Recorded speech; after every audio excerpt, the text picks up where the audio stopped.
Les 7 dernières années de l'humanité révélées dans le livre de l'Apocalypse imaginent un monde en train de s'effondrer sous vos yeux, un endroit où le ciel brûle, les rivières se transforment en poison et l'obscurité étouffe la terre.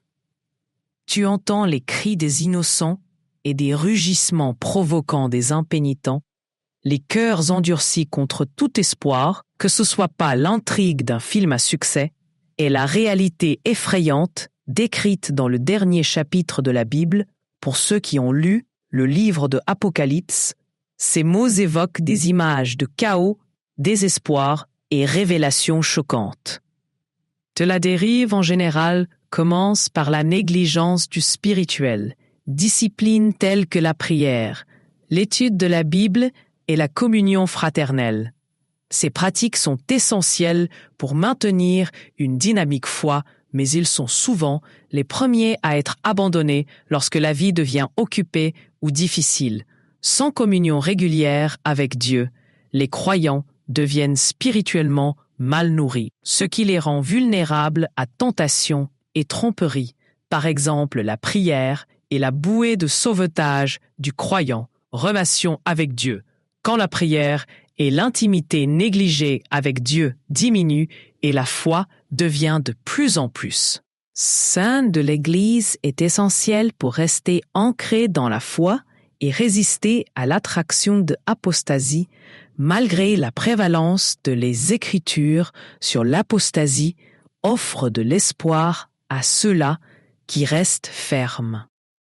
Jésus promet en Matthieu 24, 13 « Celui qui tient bon jusqu'au bout sera sauvé ».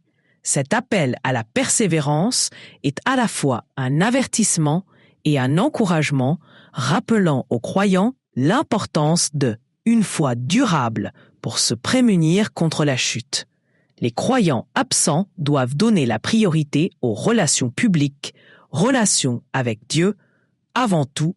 Cela implique de cultiver un amour profond pour sa parole, gardant l'humanité mais à un repentir impérieux et mettant en valeur la souveraineté de Dieu, mais l'ironie tragique de ces jugements réside dans la dureté du cœur humain qui persiste dans la rébellion malgré des preuves accablantes de l'existence divine puissance. La première trompette marque le début de dévastation sur le naturel monde. Apocalypse 87 décrit une grêle tempête mêlée de feu et de sang projetée sur terre, entraînant la destruction d'un tiers de tous les arbres grasses. Ce jugement est à la fois symbolique et signalant littéralement le mécontentement divin avec la corruption et l'idolâtrie de l'humanité. Les implications écologiques sont les forêts stupéfiantes de Blaise signifient plus que la simple destruction physique. Ils représentent la destruction de la création harmonie. La perte de végétation entraîne une famine généralisée, a perturbé les écosystèmes et la qualité de l'air étouffante à mesure que la fumée se remplit le ciel. Et pourtant, même au milieu de choses si visibles, jugement, la réponse de l'humanité est le défi au lieu de se tourner vers Dieu avec humilité, les gens le maudissent en s'accrochant à leurs idoles du pouvoir, du matérialisme et de l'adoration de soi. Ce jugement ardent sert de affront à l'humanité. Déplacer dépendance à l'égard des ressources de la terre.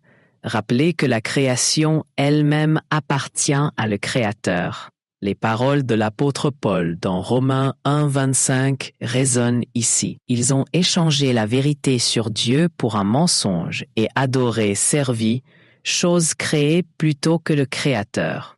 Comme la deuxième trompette des sons Apocalypse 88 à 9 dresse le portrait d'une montagne flamboyante s'écrasant dans la mer en transformant un tiers en sang. Les images sont vives et horribles. Un sang, créature marine sans vie, de l'océan rouge flottant à la surface, dans l'étrange silence des navires Waters, autrefois prospères.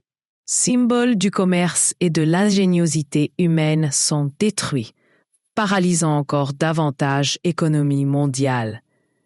La transformation de l'eau dans le sang rappelle le première plaie en Égypte. Exode 7, 14 à 24. Un parallèle qui renforce le jugement comme un acte de justice divine dans l'Antiquité. La mer était autrefois un symbole de chaos et puissance indomptée, ici. Dieu démontre sa autorité sur même les plus redoutables forces de la nature. Le bilan des morts parmi la vie marine souligne la interconnectivité de toute la création. Perturbation des écosystèmes océaniques se répercute sur toute la chaîne alimentaire, exacerbant encore la famine mondiale malgré ces signes clairs. Apocalypse 9:20 révèle que l'humanité reste impénitente. La persistance de l'idole culte et rejet de l'autorité de Dieu est un rappel qui donne à réfléchir sur la profondeur de humaine dépravation. La troisième trompette introduit un phénomène cosmique. Une grande étoile nommée l'absinthe tombe du ciel, empoisonner les rivières et les sources. Apocalypse 810, taux 1, précise qu'un tiers des lots fraîches devient amer, provoquant mort généralisée. Le nom absinthe évoque un sentiment d'amertume et de chagrin, une métaphore appropriée pour le spirituel état de l'humanité, arrose l'essence de la vie, devient une source de mort. L'impact psychologique est aussi profond que les conséquences physiques de ce qui était autrefois avoir confiance en la vie apporte maintenant souffrant. Ce jugement met en évidence la vulnérabilité de l'humanité dans la dépendance sur Dieu, même pour la survie de base. Cependant, la tragédie des eaux empoisonnées est aggravée par l'inflexibilité de l'humanité, la fierté, au lieu de chercher les vivants eaux offertes par Christ. Jean 1, 4, 10, les gens continuent de boire profondément au puits empoisonné du péché et rébellion. La quatrième trompette frappe le corps céleste. Apocalypse 8, 12 décrit un jugement où un tiers dès le soleil. La lune et les étoiles sont assombries. Le résultat est un monde plongé dans l'étrange twilight.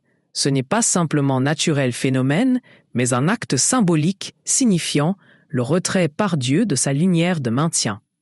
Afin de créer le partiel l'assombrissement du soleil et de la lune perturbe navigation agricole et vie quotidienne au-delà des effets physiques. La terreur psychologique est immense. La lumière décroissante reflète le spirituel sombreness, sombre enveloppant l'humanité tout au long des Écritures. La lumière est associée avec la présence de Dieu, la vérité et la direction de John. Son absence symbolise la croissance-séparation entre l'humanité et Dieu plutôt que de se tourner vers la lumière du monde, Jésus-Christ. L'humanité redouble d'efforts sur sa révélation de rébellion.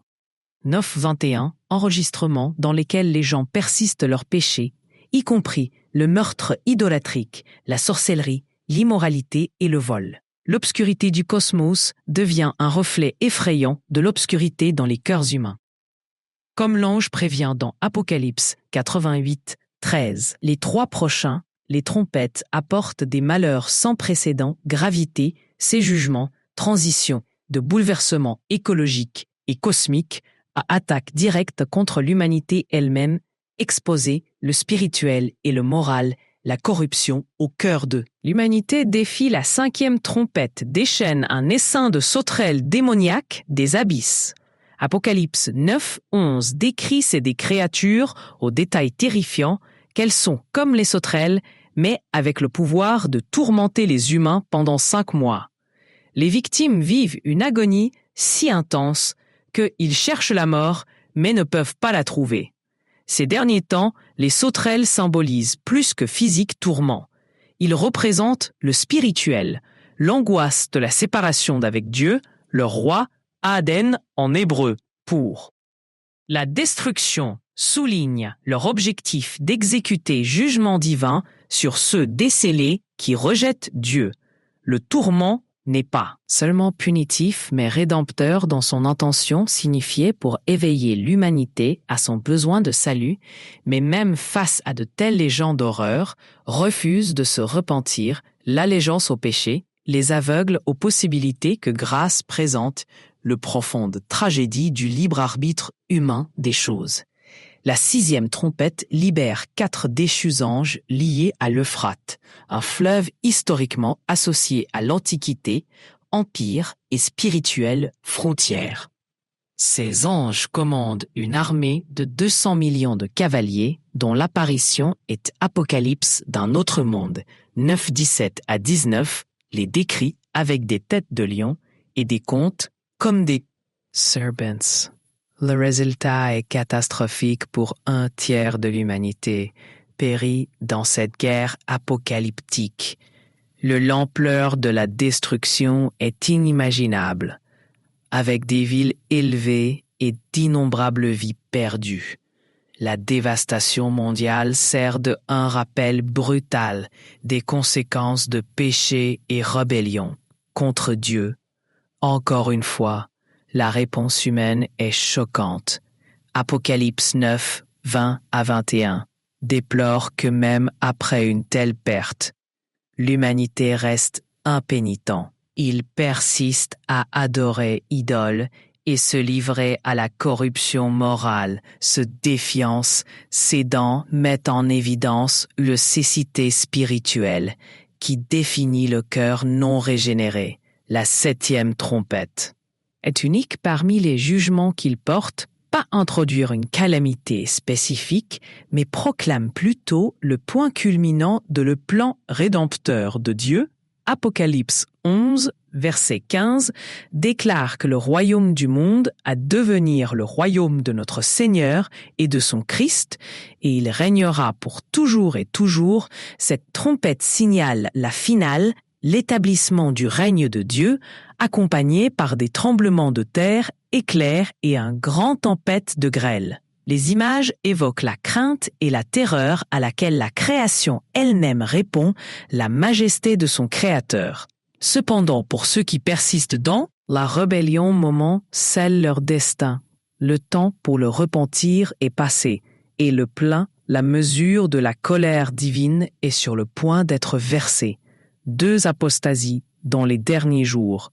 La Bible prévient que les derniers jours être marqués par une grande apostasie, abandon généralisé de la foi. Ce phénomène est plus qu'un simple. L'indifférence religieuse est un rejet délibéré de la vérité par ceux qui a jadis professé allégeance au Christ. Le livre de l'Apocalypse est autre nouveauté. Les écrits du Testament révèlent la gravité de cette trahison spirituelle en la comparant à l'acte infâme. L'Évangile n'est pas simplement un manque de croyance ou doute, plutôt c'est un actif rejet de l'autorité de Dieu dans l'œuvre salvatrice de l'apostasie du Christ, souvent commence de manière subtile, comme négliger discipline spirituelle ou devenir empêtré dans des poursuites mondaines. Mais il conduit finalement à un complet l'abandon de la foi. Les Écritures fournissent des descriptions qui donnent à réfléchir sur cette chute dans 2 Thessaloniciens 2, verset 3. Paul prévient qu'une rébellion contre Dieu précédera le retour du Christ de la même manière. 1 Timothée 4, 1 déclare que plus tard, certains le feront, abandonnent la foi. L'Évangile n'est pas simplement un manque de croyance ou doute, plutôt c'est un actif rejet de l'autorité de Dieu dans l'œuvre salvatrice de l'apostasie du Christ. Souvent commence de manière subtile, comme négliger discipline spirituelle ou devenir empêtré dans des poursuites mondaines, mais il conduit finalement à un complet l'abandon de la foi. Les Écritures fournissent des descriptions qui donnent à réfléchir sur cette chute dans 2 Thessaloniciens 2, 3. Paul prévient qu'une rébellion contre Dieu précédera le retour du Christ. De la même manière, 1 Timothée 4, 1 déclare que plus tard, certains le feront abandonner la foi. Et suit la tromperie, esprit et choses enseignées par les démons. Ces passages mettent en valeur à la fois l'humain, tendance à la rébellion spirituelle et l'influence de la tromperie démoniaque d'en diriger les gens.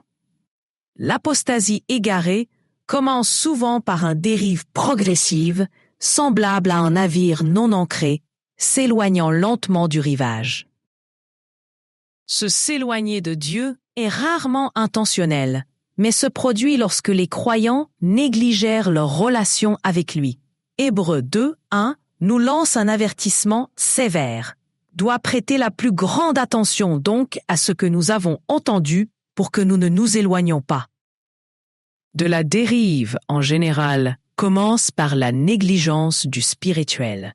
Disciplines telles que la prière, l'étude de la Bible et la communion fraternelle.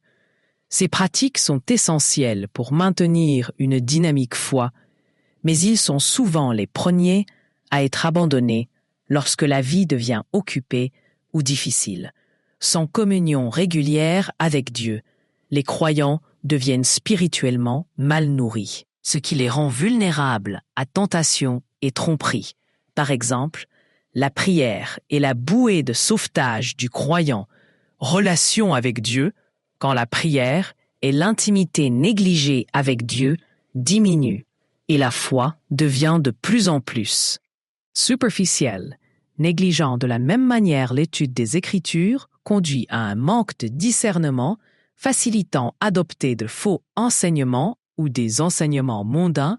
Les idéologies sont un autre facteur dans le processus progressif. La dérive et l'influence du monde, comme les croyants s'immergent dans le laïque, relations impies avec les médias ou poursuites matérialistes. Leurs valeurs et les priorités commencent à changer. L'apôtre Jean met en garde contre cela dans 1 Jean 2:15-16. « Je n'aime pas le monde ou n'importe quoi au monde. Si quelqu'un aime le monde, n'aime pas le Père. » La lente érosion de la foi causée par les distractions du monde peuvent ne pas sembler significatifs au début, mais avec le temps peut conduire à un abandon total de Dieu, aime l'Église de Léodan dans l'Apocalypse 15h15 à 16h, beaucoup deviennent tièdes, complaisants et spirituellement indifférents. Un autre contributeur majeur à l'apostasie est la montée de faux enseignements. Dans 2 Timothée 4:4, Paul prophétise qu'un temps viendra, quand les gens ne supporteront pas une doctrine adaptée à leur désir, qu'ils rassembleront autour d'eux un grand nombre d'enseignants, pour dire quoi leurs oreilles qui démangent veulent entendre, l'un des fois. Une autre tendance trompeuse est la mélange du christianisme et du nouvel âge des pratiques spirituelles, telles que manifester une guérison énergétique et les méditations sur soi, sont de plus en plus populaires, même parmi les chrétiens confessants. Ces idées empruntent souvent aux chrétiens terminologie, mais déforment les vérités bibliques, promouvoir une concentration sur le pouvoir personnel plutôt que de dépendre de Dieu. Le danger de ces enseignements réside dans leur subtilité. Ils semblent souvent inoffensifs ou voire bénéfiques, mais finalement, dessiner les gens s'éloigne du véritable évangile. Colossiens 2:8 prévient que non vous emmène captifs à foi. Une autre tendance trompeuse est la mélange du christianisme et du nouvel âge des pratiques spirituelles, telles que manifester une guérison énergétique et les méditations sur soi, sont de plus en plus populaires, même parmi les chrétiens confessants. Ces idées empruntent souvent aux chrétiens terminologie, mais déforment les vérités bibliques, promouvoir une concentration sur le pouvoir personnel plutôt que de dépendre de Dieu. Le danger de ces enseignements réside dans leur subtilité. Ils semblent souvent inoffensifs ou voire bénéfiques, mais finalement, dessiner les gens s'éloigne du véritable évangile. Colossiens 2:8 prévient que non, on vous emmène captifs à Travers Hollow et philosophie trompeuse qui dépend de la tradition humaine et l'élémentaire force spirituelle de ce monde plutôt que sur le Christ. Les pressions culturelles jouent un rôle important dans l'érosion de les convictions chrétiennes, conduisent beaucoup à compromettre leurs croyances dans les Galates 5:7. Biblique, de nombreux chrétiens se sentent obligés de se conformer à des questions telles que l'éthique sexuelle, l'identité de genre et a le caractère sacré de la vie, sont souvent à l'avant-garde de cette bataille. Plutôt que rester fermes sur la parole de Dieu, certains choisissent faire des compromis. Craignant d'être rejetés ou persécution, le désir de social, l'acceptation, peut conduire à une transition progressive, l'adoption d'idéologies laïques, même lorsqu'ils sont en conflit avec les Écritures. L'érosion des convictions affaiblit le témoignage de l'Église et ouvre la voie à l'apostasie. Un autre défi est la montée du relativisme. Morale, la croyance que la vérité et la moralité sont subjectives. La philosophie sape l'autorité de Écriture et encourage les individus à faire ce qui est bien à leurs propres yeux. Juge 21h25 quand les chrétiens adoptent la morale relativisme. Ils abandonnent la vérité absolue en faveur des préférences personnelles, menant à la confusion spirituelle et à la rébellion. La Bible souligne à plusieurs reprises la nécessité de vigilance face aux spirituelles guerres. Éphésiens 6, 10-11 exhorte. Les croyants doivent revêtir l'armure complète de Dieu pour que tu puisses prendre position contre les plans du diable, quel et soit leur nombre. Les chrétiens négligent ce commandement en laissant eux-mêmes sans défense face à l'ennemi. Attaque l'armure de Dieu inclut la vérité, la justice, l'évangile de la paix, la foi salut, la parole de Dieu et la prière. Éphésiens 6, 14-18, chaque morceau est essentiel pour résister aux pressions et les tromperies des derniers jours. Sans la vérité, les croyants ne peuvent pas discerner le mensonge. Sans la foi, ils ne peuvent pas éteindre le défléchette enflammé du doute et la peur en négligeant l'armure spirituelle, s'apparente à entrer sur un champ de bataille sans arme ennemie décrit dans 1 Pierre 5,8 comme un lion rugissant cherchant quelqu'un dévoré, exploite ses vulnérabilités pour mener les croyants. Égarés sont l'un des plus grandes menaces pour la vigilance spirituelle. Beaucoup de chrétiens sous-estiment la réalité du combat spirituel, rejetant c'est un concept abstrait ou dépassé. Ce manque de conscience les laisse pas préparés aux manières subtiles dont l'ennemi travaille, comme à travers distraction, par complaisance ou découragement, pour combattre l'apathie. Les croyants doivent cultiver un sentiment de urgence et dépendance à l'égard de Dieu, régulière étude par la prière, des Écritures et la responsabilité au sein de l'Église est essentielle pour rester ancré dans la foi et résister à l'attraction de apostasie malgré la prévalence de les Écritures sur l'apostasie offre de l'espoir à ceux-là qui restent fermes. Jésus promet en Matthieu 24, 13 « Celui qui tient bon jusqu'au bout sera sauvé ». Cet appel à la persévérance est à la fois un avertissement et un encouragement, rappelant aux croyants l'importance de la foi durable pour se prémunir contre la chute. Les croyants absents doivent donner la priorité aux relations publiques, relations avec Dieu avant tout. Cela implique de cultiver un amour profond pour sa parole, gardant un dynamisme vie de prière et s'entourer avec une communauté de croyants fidèles comme Hébreux 12, 1-2 nous exhorte à courir avec persévérance la course qui nous est tracée, fixant nos yeux sur Jésus, en gardant Christ au centre, nous pouvons naviguer dans le défi des derniers jours sans en perdant courage. L'Église joue aussi un rôle vital dans la prévention d'une maladie, en prêcher sainement, favoriser la doctrine discipula et encouragement responsabilité que l'Église peut donner. Les croyants doivent rester fermes dans leur foi. Dans un monde rempli de tromperies, l'Église doit rester un phare de vérité et, j'espère, 3 espoirs au milieu du chaos. Alors que les pages de l'Apocalypse se déroulent, un récit du jugement divin et un bouleversement cosmique récurrent et profond, le thème émerge de l'espoir au milieu du chaos et calamité de la tribulation de Dieu, la nature immuable comme sauveur et le Rédempteur fait briller avec éclat le message de l'Écriture est clair. Le jugement n'est pas le sien but ultime. La rédemption, et mène dans les moments les plus sombres, Dieu étend son main offrant le pardon à grâce et la vie éternelle à ceux qui recevront. C'est dans Acte 2. Le 17, l'apôtre Pierre déclare en citant le prophète Joël, « Dans le dernier jour, Dieu dit que je déverserai mon esprit sur tous les gens. » Que cette prophétie trouve accomplissement partiel à la Pentecôte, mais la révélation suggère une plus grande effusion est encore à venir.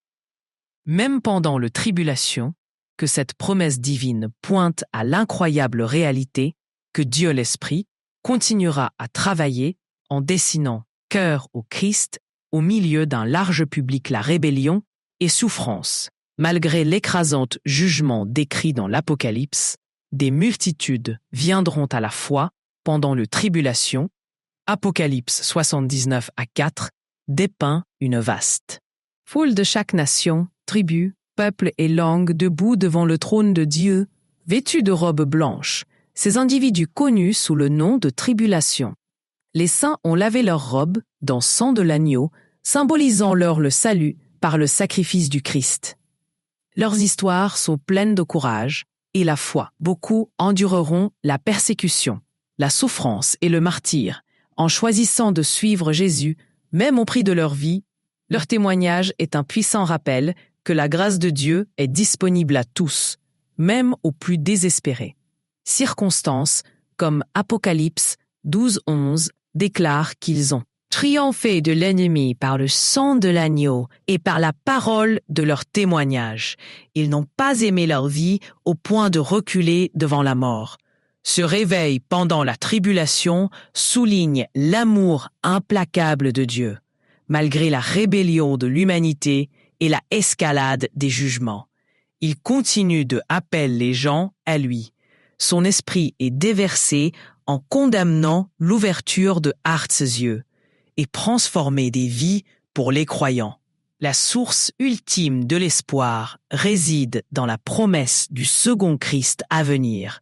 Cet événement, souvent appelé la bienheureuse espérance, n'est pas simplement un concept théologique, mais concret, l'assurance que Jésus reviendra pour définir tout va bien.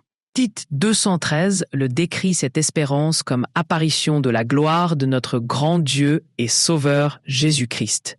La seconde venue du Christ est à la fois un moment du jugement et ultime rédemption. Apocalypse 1911 à 16 dépeint une image vivante de Jésus revenant comme un roi victorieux monté sur un cheval blanc avec son nom écrit comme fidèle. Et c'est vrai qu'il vient juger les nations définitivement, vaincre le mal et établir son éternel royaume pour ceux qui restent fidèles. Ce moment marque le point culminant d'eux. Leur foi, c'est l'accomplissement de chaque promesse et la restauration de tout ce péché à briser. Apocalypse 214 offre l'un des plus beaux promesses dans les Écritures qu'il effacera tous les larmes aux yeux. Il n'y aura pas plus de mort, ou de deuil, ou de pleurs, ou de douleur, car l'ancien ordre des choses est passé loin. Cette promesse sert de phare d'espoir pour les croyants naviguant dans l'épreuve de la vie. Nous rappelle que le mal, je n'aurai pas le dernier mot à la fin. Jésus régnera et son peuple demeure avec lui en parfaite paix. Et joie, le message de l'Apocalypse n'est pas confiné à un avenir lointain. Il a de profondes implications pour aujourd'hui. Avertissements et promesses contenus dans ces pages exigent une réponse. Pendant que vous lisez ces mots, considère l'état de votre cœur dans votre relation avec Dieu. Pendant que vous lisez ces mots, considérez l'état de votre cœur. Si je vous lisais ces mots et que je pense encore une dérive éternelle et que nous sommes pensés éternellement, souvent inaperçus jusqu'à ce qu'il soit trop tard, Hébreux 2:1 nous prévient que nous devons faire très attention à ce que nous avons entendu pour ne pas dérive, pour te demander si tu négliges ton temps avec Dieu et tu permettant aux soucis de ce monde de te distraire des choses de l'éternité.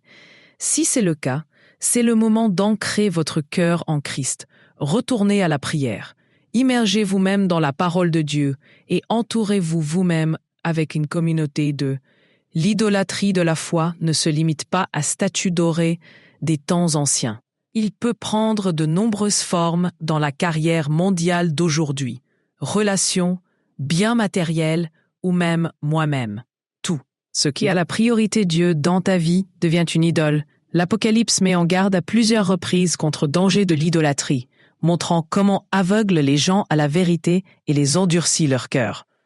Réfléchis sur ta vie. Quoi êtes-vous placé au-dessus de Dieu?